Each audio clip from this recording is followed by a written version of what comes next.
എല്ലാവർക്കും നമസ്കാരം. ഇന്നറിയാൻ ന്യൂസ് കേരള രാമായണ ദർശനത്തിലേക്ക് സ്വാഗതം. രാമാദികൾ വനയാത്ര തുടരുകയാണ്. അത്രി മഹർഷിയുടെ ആശ്രമത്തിൽ നിന്ന് ഇറങ്ങുമ്പോൾ രാമൻ വഴി ചോദിച്ചു ഋഷിയോട്, ഞാൻ എങ്ങോട്ടാണ് പോകേണ്ടത്? അവിടെ ഒരു വികാര ഭരിതമായ ഒരു രംഗമുണ്ട്.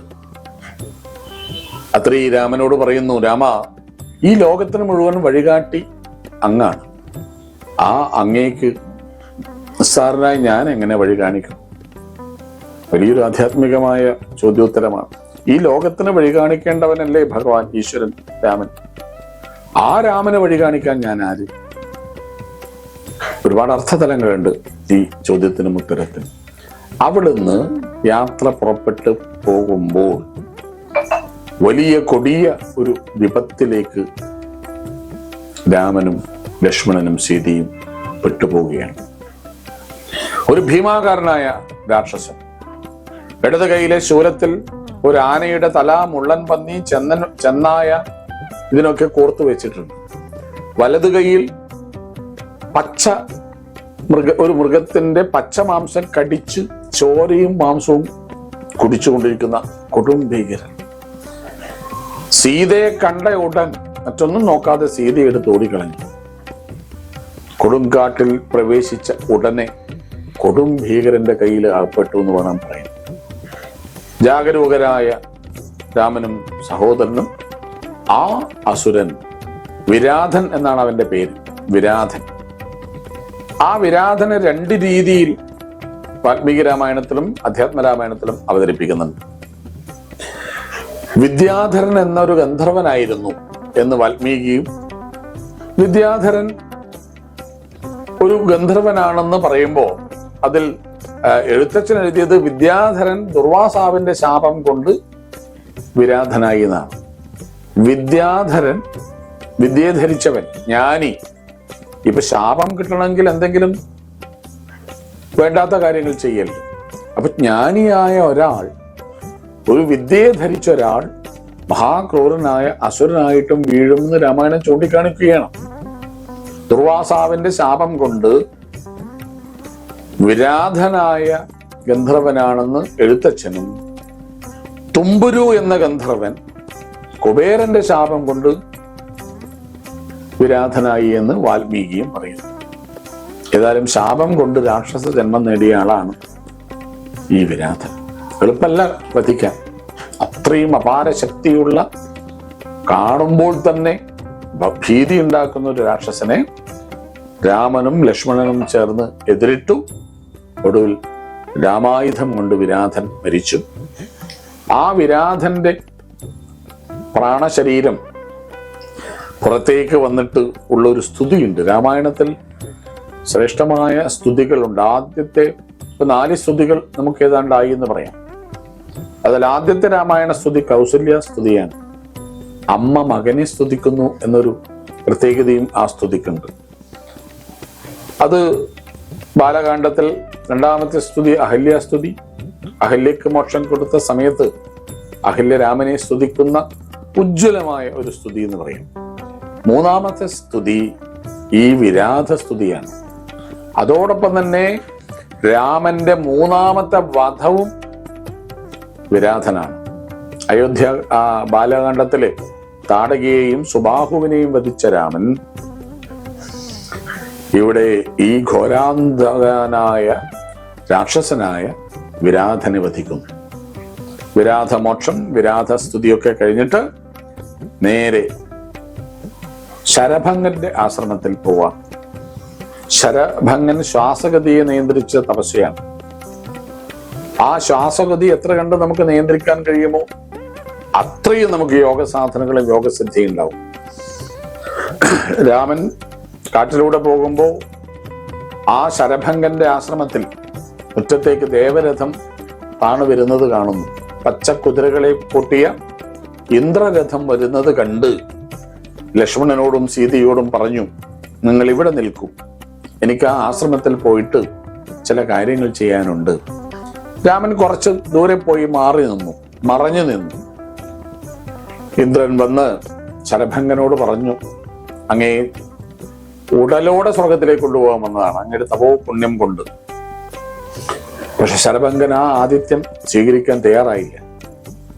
ദേവരാജാവേ, ഞാൻ ഇവിടെ രാമനെ കാത്തിരിക്കുകയാണ്. രാമായണത്തിലെ വലിയൊരു സന്ദേശം അതാണ്.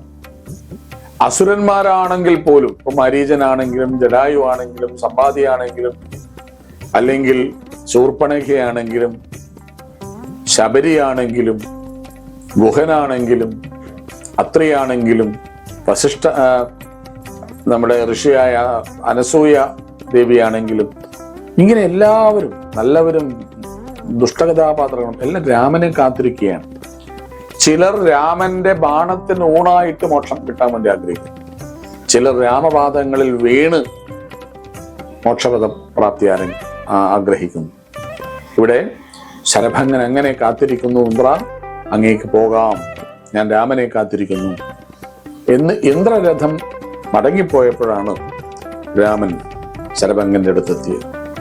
രാമനെ കണ്ട് രാമനെ സ്തുതിച്ച് രാമന്റെ പാദങ്ങളിൽ വീണ് രാമനെ പ്രദക്ഷിണം വെച്ച് തന്റെ സകല പുണ്യങ്ങളും തന്റെ സകല നന്മകളും താൻ തപസ്സിലൂടെ ആർജിച്ച സകല പുണ്യവും രാമ നിനക്ക് ഞാൻ നൽകുന്നു എന്ന് പറഞ്ഞ് ആ മുറ്റത്തുള്ള അഗ്നികുണ്ഡത്തിൽ ശരഭംഗൻ ജീവത്യാഗം ചെയ്തു. അവിടുന്ന് വീണ്ടും മുന്നോട്ട് പോകുമ്പോ ശരഭംഗന്റെ ആശ്രമം കഴിഞ്ഞ് മുന്നോട്ട് പോകുമ്പോഴാണ് ആയിരക്കണക്കിന് ഋഷികൾ അല്ലെങ്കിൽ തപസ്സരിക്കുന്ന യോഗികൾ രാമനെ കാണാൻ വരുന്നു. അവർ രാമനെ കാത്തിരിക്കുകയാണ്. നേരത്തെ പറഞ്ഞതുപോലെ എല്ലാവരും രാമനെ കാത്തിരിക്കുന്നു.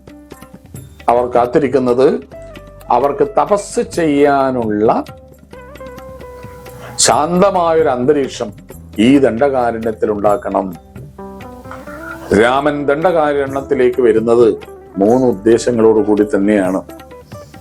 വെറുതെ ഒരു വനയാത്രയോ അച്ഛന്റെ വാക്ക് പാലിക്കാൻ 16 കൊല്ലം കാട്ടിൽ വന്ന് പുത്രധർമ്മം നിർവഹിക്കുകയോ എവിടെങ്കിലും ഒരു ആശ്രമം കെട്ടി 16 കൊല്ലം പൂർത്തിയാക്കി തിരിച്ച് അയോധ്യയിൽ പോയി രാജസിംഹാസനം കയ്യേൽക്കുകയൊന്നുമല്ല രാമന്റെ ജീവിതധർമ്മം, ജീവിത കർമ്മം.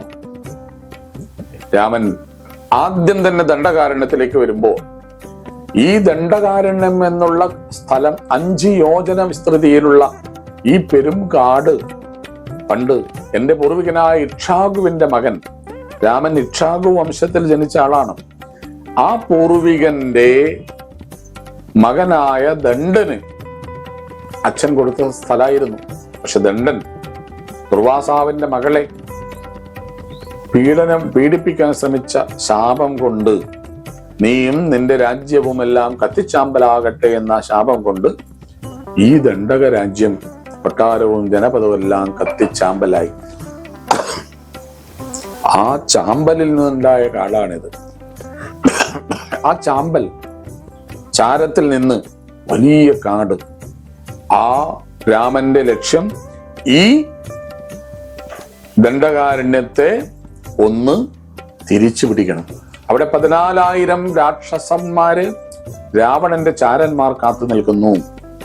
ഖരൻ, ദൂഷണൻ, ത്രിശരസ്. അവർ ഈ സ്ഥലം കയ്യേറാൻ സാധ്യതയുണ്ട്. അതാണ് അവരെ നേരിടണം. 2ാമത്തെ ലക്ഷ്യം. 3ാമത്തേത് ഇവിടെ തപസ്സിരിക്കുന്ന 10,000 ഋഷിമാർക്ക് അസുരന്മാരിൽ നിന്ന് രക്ഷ കൊടുക്കണം. അതിനായി രാമൻ അവിടെ എത്തിയിരിക്കുന്നു. ബാക്കി നമുക്ക് നാളെ ചിന്തിക്കാം. നമസ്തേ.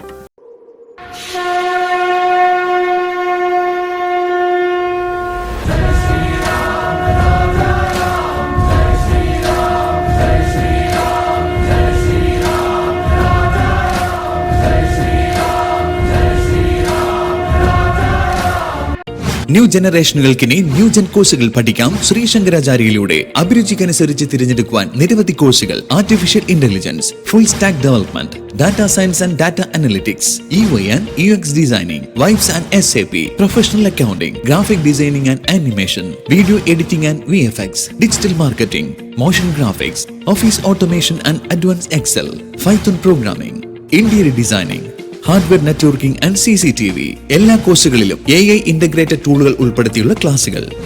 കേരള സർക്കാർ അംഗീകൃത സർട്ടിഫിക്കറ്റുകൾ. പഠിച്ചിറങ്ങുന്ന വിദ്യാർത്ഥികൾക്ക് സെൻട്രലൈസ് പ്ലേസ്മെന്റ് സെൽ വഴി ഇന്ത്യയിലും വിദേശത്തും ജോലി നേടാൻ അവസരം. എല്ലാ മാസവും ക്യാമ്പസ് ഇന്റർവ്യൂവും ജോബ് ഫെയറും. അതിവേഗം ജോലി നേടാൻ Shri Shankaracharya computer centre behind KVR tower, Kannur 2.